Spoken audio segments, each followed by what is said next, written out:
After some exploring, you can find a spot to set up a base camp. Welcome back to the channel, everyone. Jason here with another Starfield breakdown, guys. I am so excited. Starfield comes out in September, like the beginning. September 1st it comes out. I am so excited to get in there. We just had the Starfield Direct, so I've been pouring over that whole 45-minute presentation, trying to get all the information out of it that I possibly can.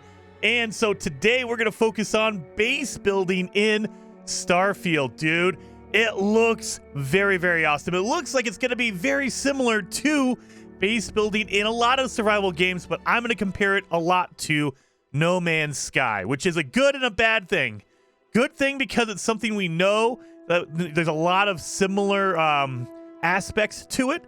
Bad thing because I am a terrible base builder in No Man's Sky, so I'm probably going to be terrible in Starfield as well. But let's go over all the details that I could get out of the video. So the first thing is, when you make your bases in Starfield, you're putting down what they're calling an outpost beacon. It's the same thing as a base computer. You're basically putting down a marker to mark the location of a base that you want to use or you want to build on. So you could do it in any planet. It looks like anywhere in the game you could just pop down. I mean, you can't put it like in a previously established like a town or a city, but if you're out in the wilderness and you don't see any claims, quote unquote, there's nothing around, you can put down an outpost beacon and claim that as your outpost, your base of operations. And just like in No Man's Sky, they are completely livable. You can put in like quarters and things like that, a bed, places to make food, all that kind of stuff.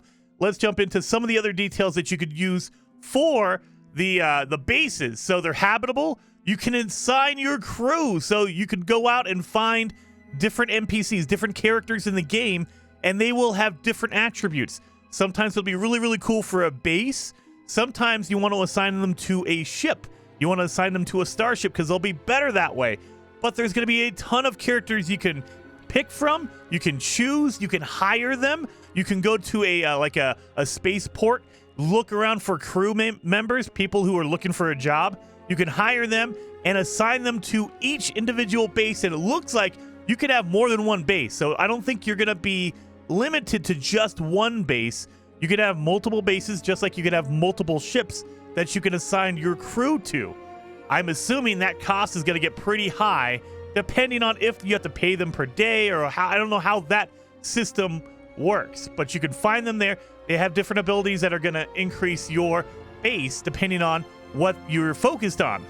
You could actually set up extractors at your base, just like in No Man's Sky. You could set up a farm that you can go back to every once in a while, pick up all your materials, and then just go. You hit a certain limit, and you're like, okay, my inventory's full at my base. I gotta pop by, grab all my stuff. That way it empties out, and I can keep farming. You could do that as well, and your crew is actually gonna have an effect on that. So, like for example, if you have an oxygen farm, you have to have crew that specializes in oxygen, and you can just pop by, grab all the oxygen. That way, when the tanks are full, grab it, empty them out so they can keep producing more oxygen. Just as an example, it's not, there's no specific oxygen or whatever, but, that's just the example. It looks like it's going to be very similar to the Fallout 4 base building scenario that they had in that game. So you're going to have people assigned to growing food or doing water, things like that, grabbing resources from whatever planet you happen to put your base up onto. Now, as for the base building itself, it is very, very similar to No Man's Sky in the fact that it has a free camera. So it has a camera that you could put up in the air, like an isometric camera. So you can place all your buildings. So you don't have to get worried about, oh, I'm walking around on foot and it's kind of a weird angle like Valheim has. You zoom out, make sure you get the right position for your bases.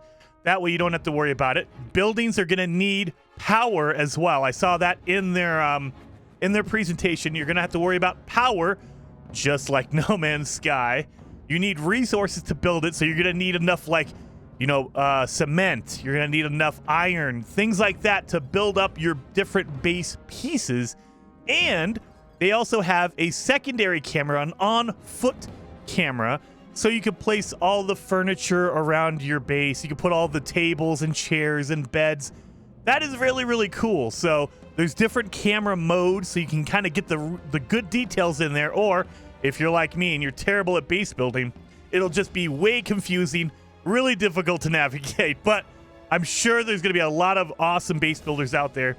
I'm sure. Beeblebum, I'm calling you out. Hopefully you have some good tutorials for me to watch when Starfield comes out, because I'm going to need those. They also have what they're calling a research lab. It's going to be something you could put in your base. It looks very similar to a construction terminal or a refiner that you would find in No Man's Sky. So this is where you'd be able to make your medicine in the game. You'll be able to make food, other base parts. That's why I can say it's kind of like the construction terminal. You're unlocking different base pieces that you can use. Your equipment, for your suit, your upgrades to make yourself, make your armor, things like that for your character. You can also make weapons there and weapon upgrades in your base, which is really cool. You could research all that kind of stuff. And again, you're going to need crew that's going to specialize in each one of these things. So you're going to have different crew members that specialize in other areas. I'm so excited, guys. There's a ton of stuff in this game. This feels like 5 different games all kind of crammed together in one massive, massive game. All this stuff is kind of in other games that you've played, but now it's all together in one. It looks so amazing. I am so excited. I'm so pumped up. Hopefully you guys are as well. If you are, hit that like button for me, and I will see you guys in the next video. That isn't just a backdrop. That moon is actually there orbiting the planet. Yes, you can visit it too. Yesterday. So we're interested in all the little details, like this plant here, the medium details of these logs and trees, and all the way up to distant mountains. And if you've played our previous stuff, you know that mountain is not just a backdrop. You can walk all the way to the top of that mountain.